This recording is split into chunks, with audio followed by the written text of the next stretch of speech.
You can have the best plan, but if your mindset is off, it's not going to work. On today's episode, we're going to dive into how to set yourself up with the best mindset for a successful cut. It's going to be a good one. Grab your coffee and let's get into it.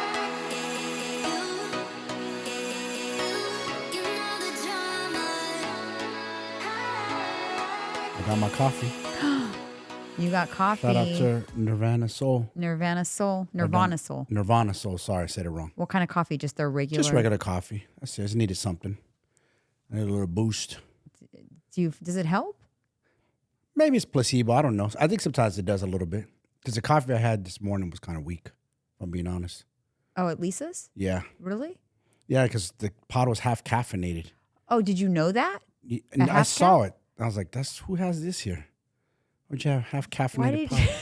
She has decaf in the cupboard. Why would you have a half caffeinated pot? Why would you? Oh, you made a half calf for your morning coffee? Because she only had the large size. The other ones were espresso, but I did miss an espresso one. But Nestle's weak. It doesn't have no punch. What? Nespresso. Nespresso. Nestle. Weak. You said Nestle. I mean espresso. You better drink up more coffee. It's weak. Ain't got those pods ain't got no real kick in it. Like other coffees. If you're used to other coffees, especially you've been drinking like a lot of other coffees. All right. If you have not already hit that subscribe button, hit that subscribe button. Hit the bell to be notified when we post new videos, new episodes. Make sure you're tuned in to my Road to 50 series on YouTube as I'm documenting my road to my best shape of my life coming up here. And if you haven't followed us on Candidly_with_coffee on Instagram, follow us there. Leave us a 5-star review on Apple Podcasts and Spotify. Now we can get right into it. Yes, hit that subscribe button because Janine said so. I have a question. When you flew here, wasn't it nice? Like you don't have to take your laptop out and you could keep your shoes on? Yeah. That airport is really nice. Smooth. So smooth. It's almost like having clear. Pretty much. And it's not busy at all. No. I wonder how it'll be on a Thursday night. Fridays could be busy because everyone's going to Disneyland. I'm sure on the weekend it gets busier. They told me the slow days was like Tuesday, Wednesday. Yeah. So today might be a little, it doesn't matter because we're flying into there, but yeah. But going to Orange County from San Jose, some people, it's like going there for the weekend for Disney. Yeah. I'm sure a lot of people are going to go there for Disney. It's kind of cool. I like flying home that everyone is on the plane, like has all their Disney gear on. They're all excited to go to their Disneyland trip, and I'm flying home. That's so true. I like that because feeling. think about it. They probably have like a 3-day pass or something. Yeah, Friday, Saturday, Sunday. Yeah, they probably don't go for one day. They probably No. go Friday, Saturday, Sunday. Like you said, fly in the day, settle in, chill. Then you got all Friday, Saturday, Sunday because Disneyland's huge, right? Let me tell you this. 3 days at an amusement park is a lot. That's a lot. That's I couldn't do it. So I recently just went to Disneyland, and it was a lot of fun, though. We went with my cousin Lisa and her 2 daughters, and then I brought my daughter. So it was mother and daughter trip. We're going to do it. We do a trip every year together. It's like our tradition. We started a couple of years ago. And this year, just with lifing, we decided to just do Disneyland. And they came to stay with us in Orange County.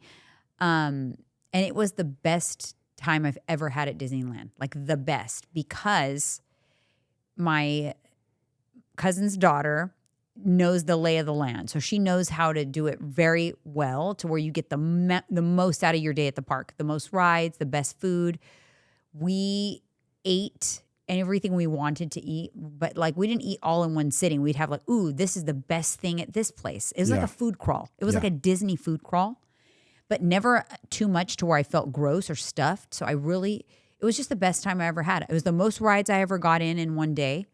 And it was the best experience overall. It wasn't very crowded. It was on a Monday.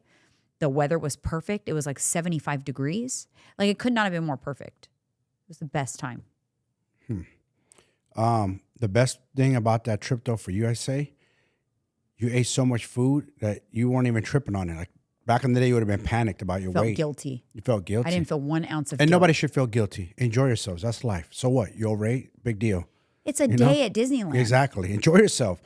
You don't go to a place like Disneyland, Universal Studios, any of those amusement parks and try to restrict yourself. No. Just don't do it. It's not every day. Don't do it. It's not every day. Yeah. And people think like, oh my God, I overate, I overindulged. So what? It's not the end of the world. What, is your life ending tomorrow? No. Are you stepping on a bodybuilding stage tomorrow? Are you weighing in for a fight? No. It's only a problem if when it is in your control and it's not a special day, if you can't gain control on those days, that's a problem. That's a problem. That's much different. Don't do that at home. Don't go off charts for no reason. No, but if you develop good discipline, where for the most part, you are on point, and when things are within your control, you make good decisions or whatever, then you can have those days or a holiday, your birthday, Disneyland trip that are special where you can enjoy it and have fun. Like, do you think my physique goals for my birthday, for my 50th birthday, it's going to make like, oh man, I'm not going to really reach my goals because that one day at Disneyland. No, it doesn't work that way. Now I can get to my ultimate goal for my birthday, and I can think, wow, and I had that amazing day at Disneyland and I didn't worry about it, and here I am still at my goals. Yeah. What about let's talk about these Disney adults though. It's weird to me. I can't wrap my head around it. I'm an adult and I go to another adult like you. It's Disneyland for kids. I know, but let me let's back up a little bit. When they were in town, besides the Disney adult thing, we were walking around Laguna Beach, and you saw a grown-ass man with like a backpack, and he had toys hanging off his backpack. And you said something like, what is this grown-ass man doing with those stuffed toys in his backpack? And I said, oh, they're Labubu. Labubus. The F is a goddamn Your Labubu. face was like, this is a grown-ass man with a Lahu? I'm like, a Labubu. Like, adults like these like Labubu toys. You're an adult, though. You're a man. We don't carry toys. But it's like the that goes against the code of us being a man. We don't do that. What kind of men are these days? No, but it's I want to ask kind him, of like, bro, like, that's not cool. Sorry. But like in Disneyland, though, and we're probably there's going to be a lot of Disney adults in the comments going, I love Disney. I get it. You got kids, I understand it. But pure adulthood, yes. Hanging out, I'm just saying. But if you're an adult, like, I don't know. I guess, I don't know what it is, but you see, they get really into it. There was grown men walking around Disneyland with a T-shirt that had like a stuffed animal on it, like hanging on the shoulder or something, like a stuffed animal. It was kind of a little much. Again, I can't wrap my head around that, man. It's just, yeah. They're like waiting. So apparently there's this. They're excited like little kids are. Yes. I can't wrap my head around that. And I went to Disney with you, your daughter, your son. I've never been in my life. I missed that boat as a kid. It was a good experience. I did it because, you want to take your kids there. Yeah. But I'm not going to tell you I was over the moon. I was like, yay, I'm at Disney. I wasn't like excited like that. You know what I'm saying? I'm just being honest. Yeah. No, I get it. I'm not being fake. Like that's the truth. Like even Great America going as an adult, which theme park we grew up in, Santa Clara County. It was cool as an adult, don't get me wrong, but it was much funner when I was a kid though. You know what I'm saying? I agree with you. So I enjoy Disneyland if I can go and witness the joy for somebody else. Like I'll enjoy, like when my nieces come to visit, I'll love to go because it'll be fun to see their excitement. That's different. It was fun to go with like an annual mother-daughter trip and have that experience. That was fun. Yes, of course. But the Disney adult thing where they literally get the season passes and they're literally like, oh, it's the weekend, let's go to Disneyland. And they're not going with anyone new or they're not showing somebody, they're not being a tour guide. They're literally just week after week going on the same rides. And if I'm being completely honest, a lot of the rides that are like people are waiting so much time for, you're literally on like a little cart and it goes around showing you stupid kid shit like figurines and stuff. And it's kind of grown-ass adults. Yeah. And what creeps me more out is there's probably a lot of predators amongst. I was going to say that. I don't want to, get us predators, in trouble. Yeah. Mm-hmm. But it's creepy. There's a lot of men, adult men that are there. Not even with women. Well, predators put themselves where their prey are. So, yeah, you have to be careful. And listen, I'm going to go a little off topic on this one while we're on that. I heard something and it's so true. I don't know where this dude was being interviewed. And I don't know why they were interviewing this dude. But he was a former predator. I guess he'd been in prison, done that. Somebody interviewed him because I wanted to know what's in the mind of a predator. What do you look for? Mm-hmm. How do you stalk your prey? One thing they did say is they look to see who the man is. If he's strong, capable, able-bodied. If he's a weak man, then they're likely to commit the crime. But if he's a strong man, like... You mean the man that's with the child? The father. I'm sorry. Okay. Let me go back. Yeah. They look at who the parents are, especially the father. That's who they're most concerned with. Yeah, so you're Isn't more that crazy? susceptible. Yeah. So basically, my story. Well, my point I'm trying to get to is if you're a strong, able-bodied man and you have that kind of masculine energy where like, yeah, he's not the one I want to tangle with because he might take it all the way with me. Those are the kind of people they avoid. And that's why I always get on men about, you got to be a man. You got to be strong. You got to protect your family. You're the leader. You must be a strong person because you're leading that family. Busy women, this one's for you. My Thrive in 3 program was designed specifically for women in midlife who want to build muscle, stay strong, and feel amazing. You don't have to spend hours in the gym.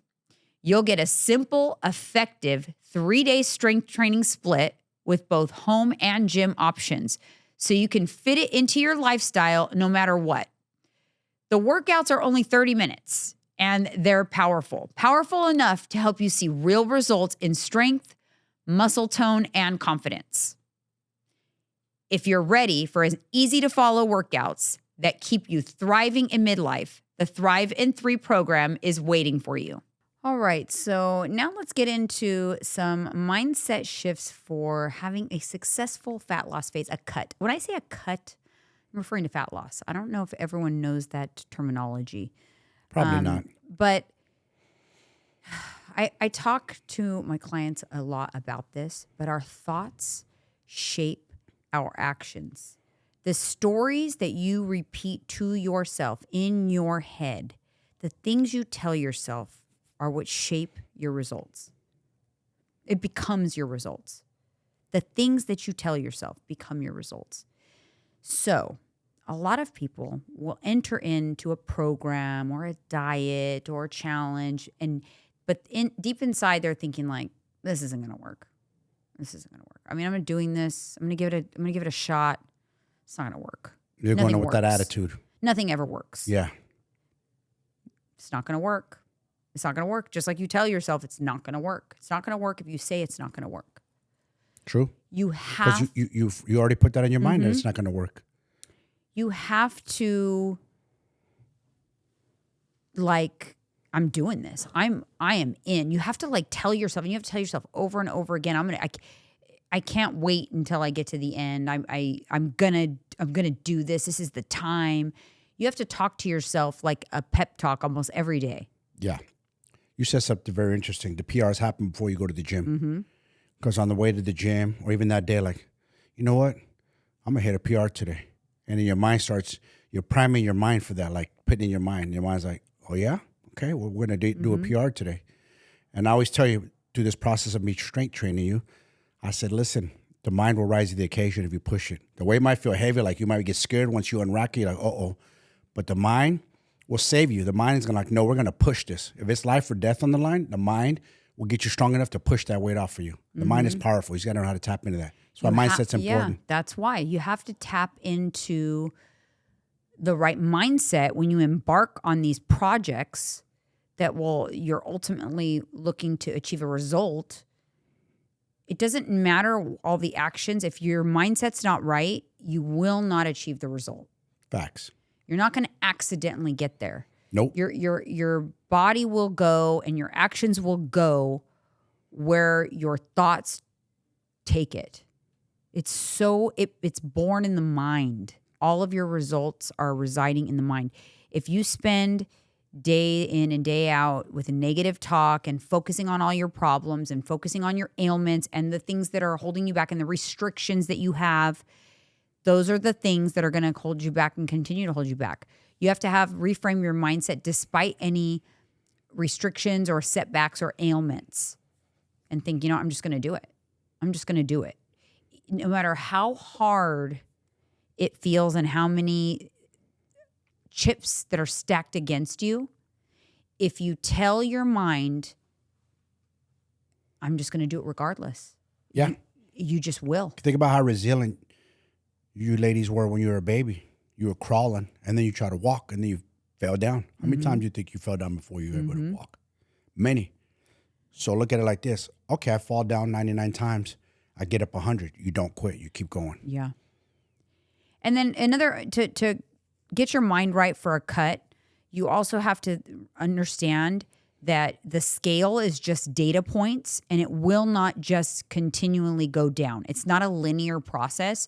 You have to set your mind up for that expectation going into it. Because if you think that you're just going to step on the scale and every time you step on it, it's going to be lower and lower and lower and lower, you're setting yourself up for failure because that expectation will not be met. That is not what will happen. The scale will fluctuate. So you have to set the mindset going into your cut knowing this is just data. I'm going to do what I need to do and let the chips fall where they may. And not let the scale, a lot of times, unfortunately, if the scale isn't what you expect or things aren't linear, then you tend to abort mission, look for the shiny new toy, try something different, make a drastic change. And with that, you're never going to have enough consistency to actually make change. True. That's so true. Very important. So you have to have the mindset, reframe your mind around the scale. It is just data. And remember that thoughts shape your actions. Thoughts shape your actions. The next thing about mindset, when you go into your cut, you will not, that day one motivation when you're starting your cut, it will not last. You have to know that you're going to keep going even when you don't want to. You are going to build that discipline. Because when you build discipline, when you do things you don't want to do, when you don't want to do them, because the motivation is temporary. You have to know that going into a cut, you are going to lose motivation and fairly quickly. Quick, fast. As soon as you're hungry, as soon as you're presented with temptation. The average person who goes on a diet after New Year's lasts like a week. And that's it. They quit. The other thing that's big with people who are going into a cut or a diet, all or nothing. The all or nothing mindset is the absolute worst type of mindset that you could have. And it's the most common, I would say, issue with people because they either are all in or they're all out. And that, you can't be consistent with that mindset. It's impossible. No, you can't. You're doing really good for 2 months into your cut, 3 months, call it what you want, you're losing weight. And all of a sudden you hit a bump, you have a bad weekend. And that's where people, that's that cross where like they go back in the other direction just because they had a bad weekend. Right. It's like, no. Dust yourself off. Keep going. That bad week is not going to do nothing. Mm-hmm. Or even like I feel like people need to learn to reset and refocus as many times as they need to. And I mean as many times as you need to, even if that's multiple times in a day. So if you do good for breakfast, but then you have like a bad choice at lunch, reset, refocus, and have a good dinner. That's it. But if you don't learn to reset and refocus, guess what? Now you had a bad lunch and a bad dinner. And hopefully you reset the next day. But the quicker that you learn to reset, the more consistency over time you're going to build to get you closer to that weight loss goal when you're in a cut. That's true. It's not going to be perfect, but consistency is more important than perfection because perfection, the all in is great, but the all out is bad. And sometimes the all out lasts for a long time. Long time. And it's hard to reset. You don't know how to get back on that saddle. No. It's really hard. You know, that's another thing that I would say I used to be all or nothing years ago. I've gotten better and better every year. A lot better. Like at just having, I'm okay with having some of something, with having, not having, a perfect day, but resetting quickly. I just feel like I look at things differently now. Yeah, I don't feel like I need to overdo it anymore. Mm-hmm. I used to have that too, where like come the weekend, come Saturday, I felt ravenous. Like I just wanted to eat everything in sight. It's a restrict mindset because if you over restrict, then you will overindulge. Yeah. When you have the opportunity, when you give yourself a little license to finally eat something, you lose control. Remember, it's kind of like you have to desensitize yourself to enjoying treats. Make it not a big deal. Make it that you can have it on a Tuesday afternoon. Like what we do. Yeah. We'll go have a donut before leg day. Yeah. Kind of what we've been doing. One donut, you guys, which used to be, you couldn't give me and this woman one donut back in the day. Are you crazy? We'll go enjoy one donut and then go right back into our normal macro-friendly dinner. Yep. We don't let that derail into like a binge or whatever. No. And it's kind of like, because it's not, you don't get so pent up and it's not that special anymore. You like desensitize to yourself to it. That's it. It's like we talked about in the last episode, like exposure therapy, like exposing yourself so that it's not that big a deal. It's like, okay, if there's something that you can't have and you never can have, but maybe there's a small window that you'll finally allow yourself, okay, on that window, I'm going to be able to have what I never can have. And when that window closes, I have to go back to never having that thing. During that little window that you can have it, you are going to overdo it tenfold because you haven't been able to have it and you know you're not going to be able to have it after. Yeah. So you're going to go crazy. But if you switch that mindset into, I can have it whenever I want, as long as I can make it work, as long as I can, maybe I'll just allow myself to go over a little bit of my calories one day, but ultimately it's not going to hinder my goals and I can have it anytime I want.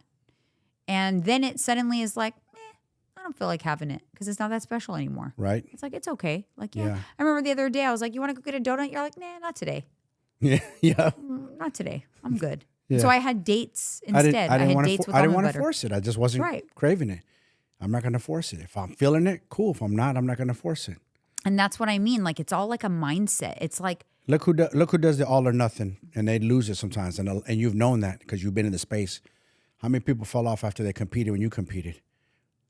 Because why? What do they do? As soon as the show was done, they were great. They had, what do you say they order? There was a thing that they do. They call it a spank bank. Yeah, and that's... during the time that they're prepping, they buy foods that they want to eat for the day after their show. And they build up the spank bank. They post it on like Instagram, like this. It'll be their hotel room will be filled with cookies and chocolates and donuts and all this stuff. And they will eat themselves sick for days. And some people can't get off the train. It's like a runaway train. And they built up so much discipline. And they were so good leading into their show. Rigid, measuring everything. Grain of rice. Look good. Night of the show, everything. The best And they ever. went from that to runaway train, 10,000 calories a day. And that's not uncommon. So you can't recognize them 3 months later. You're like, hold on, I just saw you on stage, but now you look like this. What happened?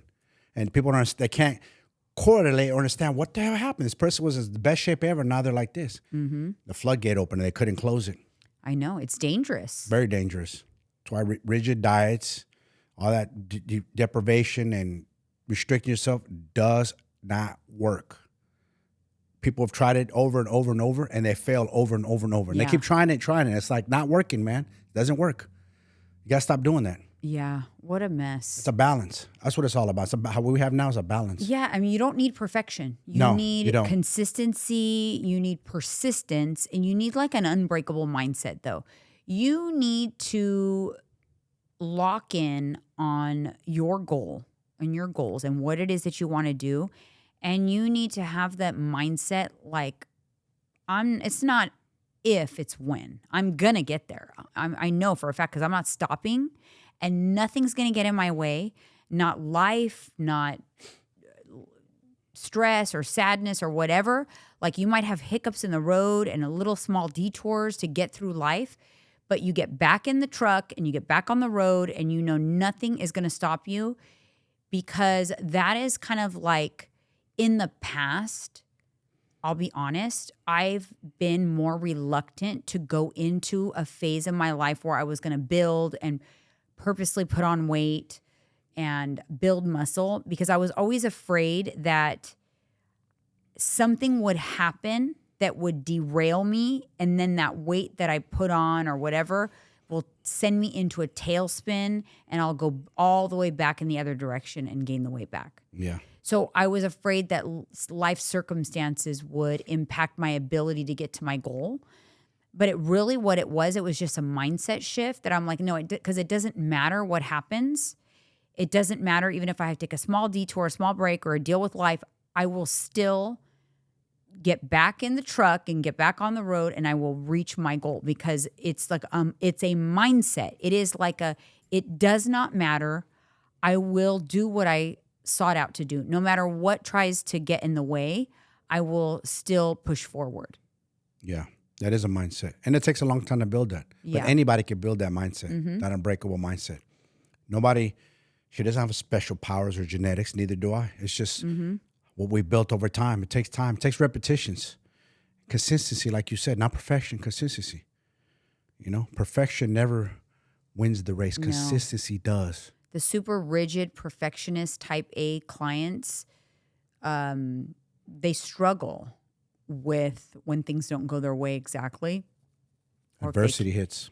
and then they disappear a lot of times. Those are the ones that like disappear. It's like the ones that like they're not perfect. They're kind of like always kind of like falling short, but they're persistent.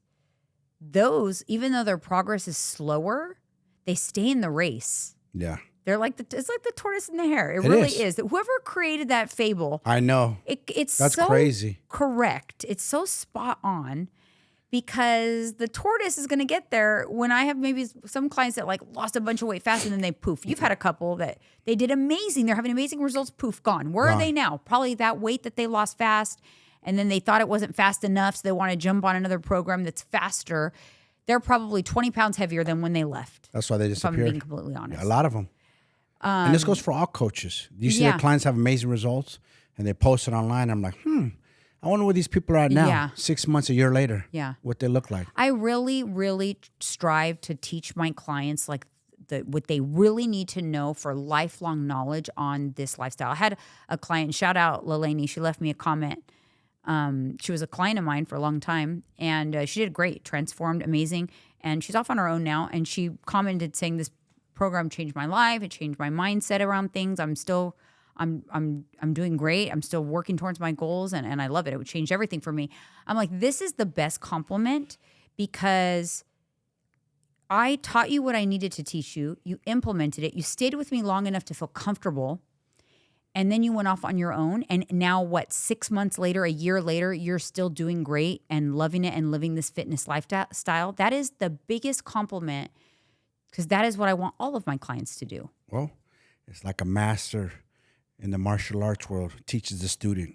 Then all of a sudden that student one day becomes a master, learns master of himself. And you're like, you want to cry because like, yes, this my student, my pupil took everything I taught it. And look what he or she knows now. Yeah. They got this. It happened with both of my kids, right? I got Tyler into like the production and the podcasting. Yeah. I have not a clue what his knowledge is. And then Alyssa too, like everything I taught her about like fitness and macros and all that, she blows me out of the water in fitness, especially and working out and muscles and all that. Like, yes. And also manipulating meals. Yeah. Stretching calories. She's real good. So they both of them are a perfect example of students become the teachers. Yeah. You're the master, you teach the students. The students become so good at what you taught them that they now know more than you. That's what you want. That's what you want with your clients. That means your job is well done. That's my job well done. Exactly. Yeah. So that's like the best compliment ever. Now, sometimes the clients they'll try to do that and they're still struggling without the accountability piece or whatever. Yes. And I have a large percentage of my clients, they come back, which I love. Of course. Every time a former client says, hey, do you have room? Like, even if I didn't, if I worked with you before, I will take you back. Like, I'll make room for you. I'll take you back. Because usually on one-on-ones, you're pretty booked up. I shut it down. You shut it down.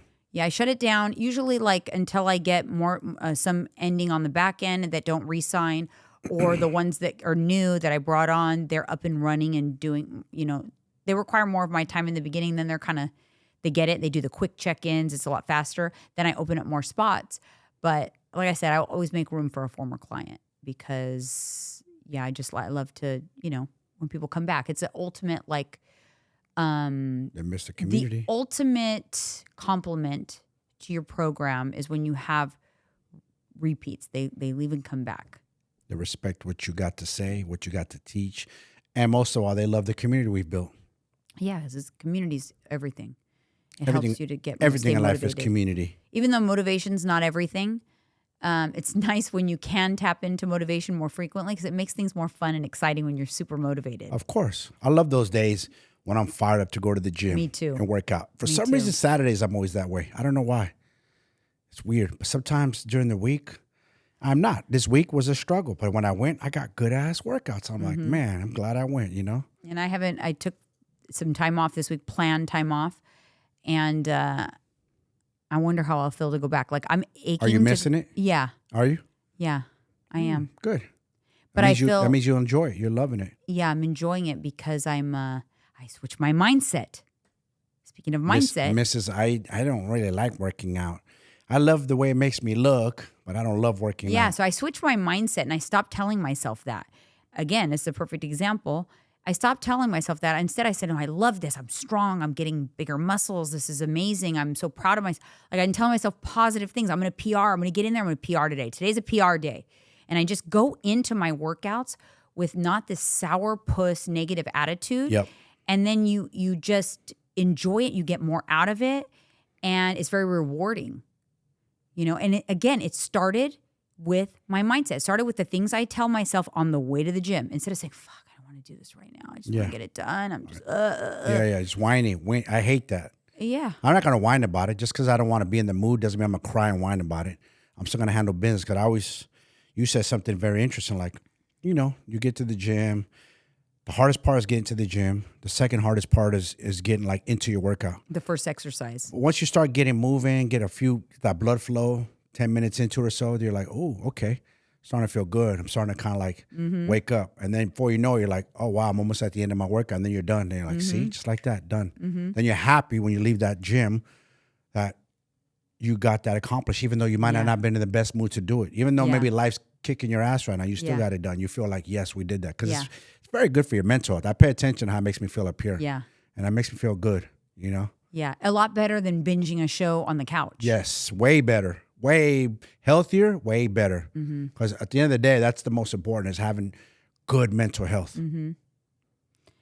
On the next episode, you guys, we're going to talk about how to navigate hormones during fat loss, how they impact your, how fat loss impacts your hormones and all that good stuff. It's going to be a good one. See you then.